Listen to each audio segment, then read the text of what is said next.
Labą dieną visiems.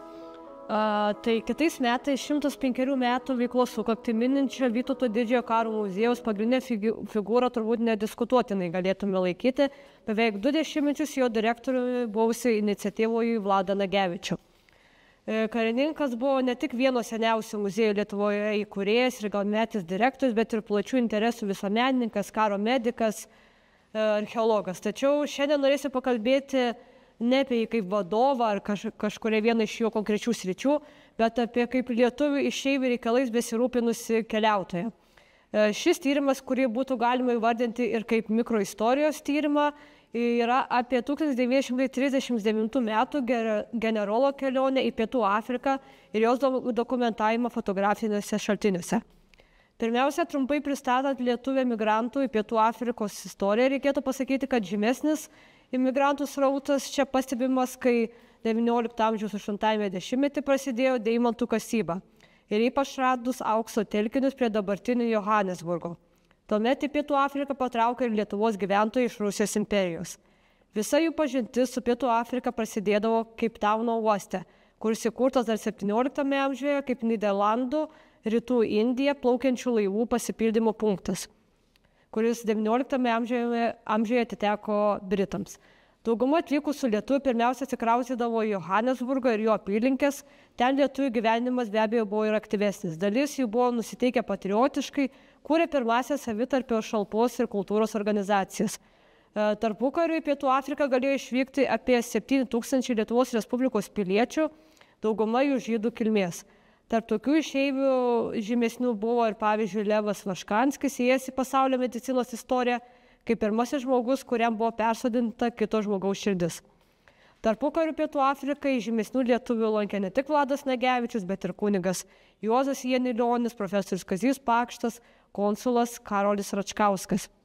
Lietuvos valstybė, rūpindamasi savo piliečiais, Keiptaune, 1930 metais kovo mėnesį įsteigė konsulatą, kuris veikė 3 metus. Nagevičius 1938 metų pabaigoje, pasinaudodamas reabilitacijos atostogomis, su žmona Veronika išvyko Pietų Afrikos sąjungą, dabartinę Pietų Afrikos Respubliką. Generolas iš užsienio lietuviams remti draugijos buvo gavęs įgaliojimus susipažinti su Pietų Afrikos lietuviais ir pasistengti juos organizuoti į kultūrinės lietuvių organizacijas. Nagevičiai į Pietų Afriką vyko pro Londoną, iš kurio laivo 1938 m. gruodžio 22 d. išvyko. Toliau keliavo pro Ispaniją, Gibraltarą, Port Saidą. Vasario 2 d. atvykę Pietų Afriką Nagevičiai išlipo iš laivo Durbano uoste, kuriame juos pasitiko vietos Britų įgulos viršininkas, policijos atstovai ir kiti oficialūs pareigūnai.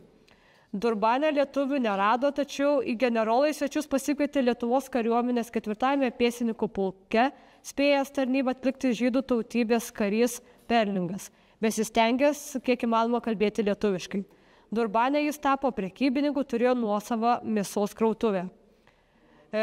Pasinamuose rado dar keliasdešimt žydų, anksčiau atvykusių iš Lietuvos, kurie irgi domėjosi Lietuvos gyvenimu. Pas buvusi karį Perlingą Nagevičius matė ant sienos kabančias 2 fotografijas šio tarnybos Lietuvos kariuomenėje laikų. Lietuvos išeivių žydų pakviestas Nagevičius žydų klube skaitė pranešimą apie Lietuvą. Drauge čia dalyvavo ir vietinis vyriausias žydų rabinas, kuris po renginio gražiai atsiliepė apie Lietuvą. Iš Durbano Nagevičiai išvyko į Johanesburgą, kur svečius pasitiko lietuvių konsulato bendradarbis Saliamonas Aranovskis, atvyko ir Lietuvos garbės konsulas Pietų Afrikoje Čarlis Robertas McGillivrėjus. Jis buvo škotų kilmės Pietų Afrikos verslininkas, turėjęs nekilnojamo turto Johanesburge ir Rodezijoje. Johanesburge buvo susipažinta su nemažai lietuvių. Iš viso jų ten tuo metu galėjo gyventi apie 50.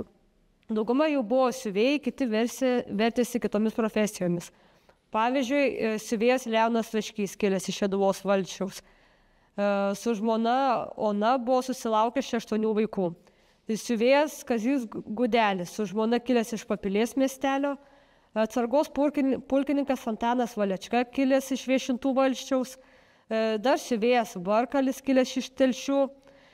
Benonių miestelėje dar buvo aplankytas krautuvininkas Avižienis, kilęs iš Kriukių. kasyklų darbų prižiūrėtojas Rauščius iš Papilės. Dar Nagevičius aplankė minėtusius jau anksčiau Aranovskius. Tai Saliamonas Aranovskis buvo baigęs Vytauto didžiojo universiteto teisių fakultetą ir konservatoriją, o Johanesburge dirbo kaip smuikininkas ir dirigentas radiofono orkestre. Saliamonas Aranovskis gerai mokėjo lietuvių kalbą ir buvo palankus Lietuvos reikalams. Dar buvo susipažinta ir su mėsos krautuvėse dirbančiais Aleksu Dobšiu, kilusiu iš Šimonių, bei Vincu Lotaičiu, kilusiu iš Kriukių valsčiaus.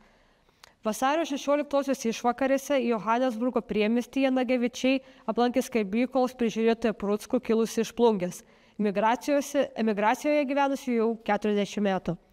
Siuvėjas Nagevičiui prisipažino, kad dar nori sugrįžti į Lietuvą ir joje įsteigti panašią įmonę. O Vladas Nagevičius pritarė, kad tokia skalbykla būtų labai naudinga, kad ir Lietuvos kariuomeniai. Vasario 15 dieną Nagevičiai Pretorijoje aplankė lietuvę Kuisienę, kuris su 5 sūnumis ir 2 dukterimis, dirbusiais įvairių prekių krautuvėlėse, gyveno 3 aukštų name su egzotišku kiemu ir kanarėlėmis. Nagevičiui įstrigo, kad Kuisienė puikiai kalbėjo lietuviškai, kiek žemaičiuodama, tačiau jos vaikai lietuviškai kalbėjo jau neįtin sklandžiai. Pasak fotografijų istoriko diplomato 2020-2023 metais buvusių Lietuvos Respublikos nepaprastuoju ir įgaliotojų ambasadoriumi Pietų Afrikos Respublikoje Dainiaus Janevičiaus, išeivių Kuisių šeime visada buvo lietuvybės, lietuviškų tradicijų puoselėtojai. Tarpukariu rankomis įsiuvinėtas vytis, perduodamas iš kartos į kartą, vis dar ir dabar saugomas Kuisių šeimoje. Kuisienės brolis Kazys Vaškys, atvykęs į Pietų Afriką 1927 metais, Pretorijoje buvo įsteigęs krautuvę. Čia Pretorijoje dar Nagevičius buvo susipažintas su dar keliais lietuviais: Kaziu Karpuška, Aleksandru Paluckiu, Elena Dailidaitė, Kalviu Rimu. Johanesburge dar buvo aplankytas kirpėjas Jonas Gavėnas, kilęs iš Kamajų. Čia jis išlaikė moderniai įrengtą kirpyklą. Na ir pagrindinis Nagevičiaus vizito Pietų Afrikoje tikslas buvo vasario 16-osios minėjimas Johanesburgą. Pirmiausia, šventė čia prasidėjo pamaldomis vietos katalikų bažnyčioje. Pirmą kartą čia buvo pagiedotas himnas Pulkim ant kelių, kuris lietuvius išeivius labai sujaudino. 11 val. Buvo vizito priėmimas pas Lietuvos garbės konsulą Magilivrėjų Johanesburgą. Konsulate iš viso susirinko apie 150 žmonių. Tarp jų ir Johanesburgo burmistras, kiti valdžios, universiteto, kariuomenės, žiniasklaidos ir visuomenės atstovai. Spaudoje šmaikščiai buvo nušviečiama. Nors generolas Nagevičius buvo priverstas į visus diplomatus žiūrėti iš aukšto, nes ne vienas jų, net didžiųjų valstybių atstovai, nesiekė milžiniškam mažosios Lietuvos pasiuntiniui bent iki peties, jis vis dėlto paliko visiems labai gerą įspūdį. Vakare vieno geriausio Johanesburgo viešbučio Langham salėje buvo surinktas iškilmingas minėjimas ir posėdis. Šios iškilmės nustebino ne tik generolą, jo žmoną, bet ir patį Lietuvos garbės konsulą, kuris neįsivaizduoti negalėjo, kad visgi Johanesburgai yra tokia didelė lietuvių bendruomenė. Nemaža svečių buvo ir žydai, kurie buvo pasiilgę lietuviško žodžio ir panori pamatyti generolą atvykus iš Lietuvos. Salė, kuri talpino apie 500 žmonių, buvo pilna ir dar 150 žmonių buvo pasilikę lauke. Renginio metu kalbėjo garbės konsulas Magilivrėjus, Nagevičius, jo žmona, lietuvių atstovas Vaškys, žydų atstovas Aranovskis. Ilgesnį pranešimą be abejo skaitė pats Vladas Nagevičius, pasakodamas apie Lietuvoje vykusias nepriklausomybės kovas, akcentuodamas ir žydų indėlį jose socialinę, ekonominę šalies situaciją. Taip pat generolas pabrėžė, kad žydai kartu su lietuviais kovojo dėl Lietuvos laisvės ir nepriklausomybės, o ir dabar Lietuvoje žydai turi lygias teisės su visais kitais piliečiais. O Veronika Nagevičienė kalbėjo apie didvyriškus moterų pavyzdžius. Vakaro baigiantis konsulas Magilivrėjus buvo apdovanotas valstybės prezidento Gedimino ordinu, buvo sugiedoti Pietų Afrikos Sąjungos, Lietuvos ir Didžiosios Britanijos himnai. Po to buvo parodytas Petro Babicko filmas apie Lietuvą. Be viso to, kas itin svarbu, iškilmių metu buvo ir nutarta steigti Pietų Afrikos Lietuvių kultūros draugiją, bei buvo parašyti jos pradiniai įstatai. Nuspręsta, kad draugijos centras bus Johanesburge, o pretorijoje veiks jos skyrius. Apie lietuvių kultūrinės draugijos įsteigimą iš karto buvo pasiųsta telegrama Lietuvos prezidentui Antanui Smetonai. Nagevičius rašė, kad tas dalykas vietinės administracijos akise padarė labai malonaus įspūdžio. Ir tą dieną Lietuvos ir lietuvių vardas buvo labai išaugęs ne tik svetimųjų, bet ir pačių lietuvių akise. Jie daugiausiai kuklus amatininkai pasijuto savo pačių akise išaugę, kaip garbingos tautos ir valstybės vaikai. Baigiantis renginiui daugelis dalyvių bandė pasikalbėti su generolu, pasiklausti apie likusius giminaičius Lietuvoje ar apie save perduoti informaciją. Prašė generolo ateityje atsiųsti knygų. Generolas po renginio užrašuose rašė, kad sunku buvo tą naktį užmigti. Vasario 16 dienos iškilmės buvo kulminacinis punktas mūsų susitikime su Pietų Afrikos lietuviais.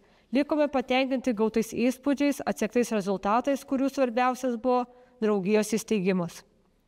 Vasario 17 dieną Nagevičiai aplankė Springso miestelyje buvusi Stančikų lietuvių ūkį, kuriame daugiausia buvo auginami kukurūzai.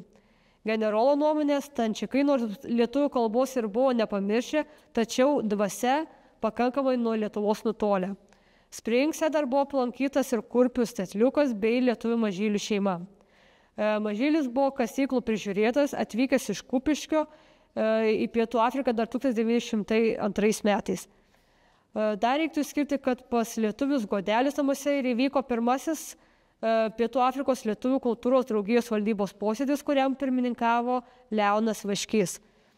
Draugijos centru buvo pasirinkti Godelių namai, ten buvo atgabenta iš Kauno atvežta literatūra, gramofono plokštelės. Vasario 18 dieną vėl buvo vizitas pas Kuisius pretorijoje, kur buvo susirinkę 14 žmonių, nes ir čia buvo nuspręsta steigti Lietuvių kultūros draugijos pretorijos skyrių. Be to, poniai Kuisieniai Vladas Nagevičius įteikė Lietuvos nepriklausomybės 20-mečio leidinį, o jie jam padovanojo Pietų Afrikos liūto galvos iškamšą.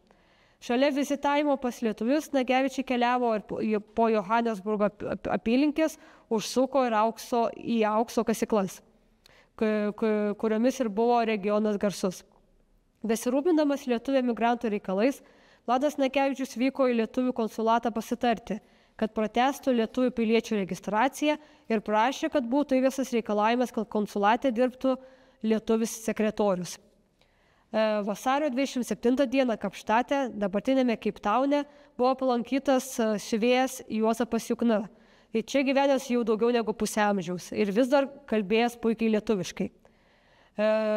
Jis svajojo grįžti į Lietuvą, tačiau, kaip sakė, prisibijojo šalčių. Toliau prie Kapštato buvo aplankytas lietuvis Rutkavičius, kuris čia gyveno jau 52 metus.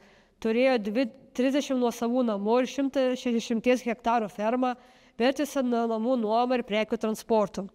Tačiau jis jau dėja sunkiai kalbėjo lietuviškai. Kelionė einant į pabaigą kovo 1 dieną buvo apžvelgtas Gerosios Vilties iškišulys ir aplankytas šalia gyvenantis žvejys Jonas Zupkus, prieš 30 metų atkeliavęs iš Šeduvos. Kapštato priemiestyje dar gyveno odos fabriko darbininkas Jurgis Glazauskas, kilęs iš Šiaulių, čia gyvenęs jau daugiau negu 40 metų.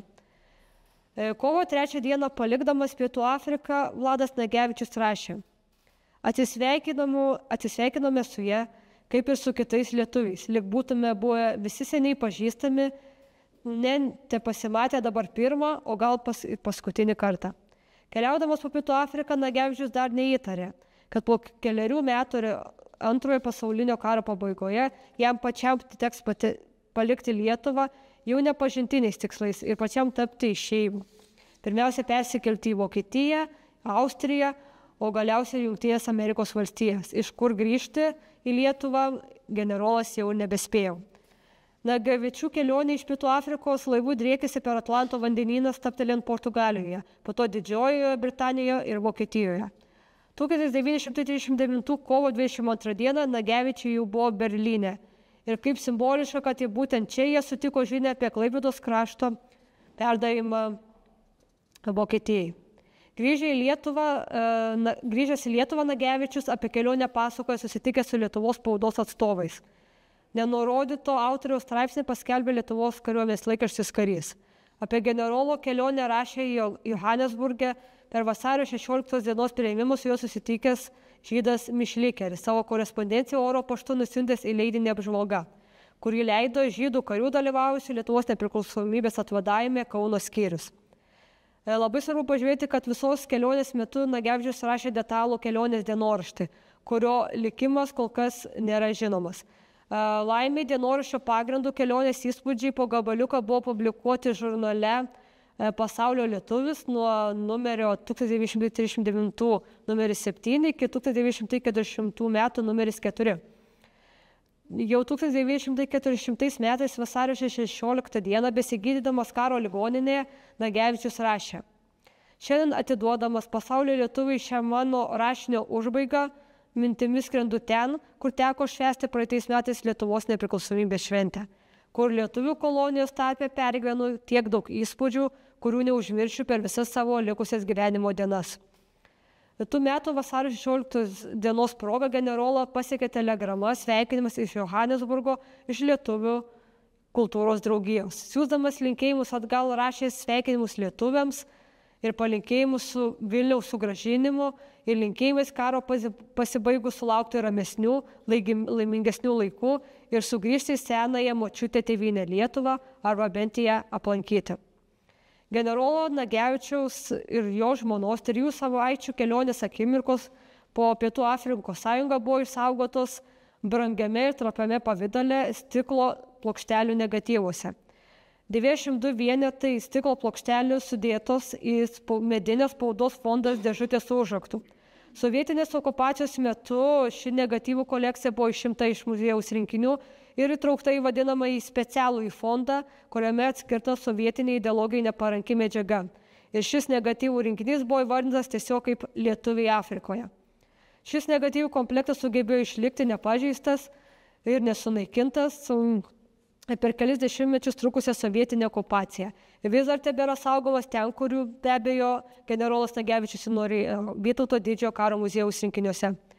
Negatyvus įamžinti visi momentai aptarti ir mano pranešimo metu, tai matomi Pietų Afrikos lietuviai išeiviai, jų gyvenamieji namai, darbovietės, šalia to ir įvairūs šiame regione kiti Nagevičių aplankyti objektai.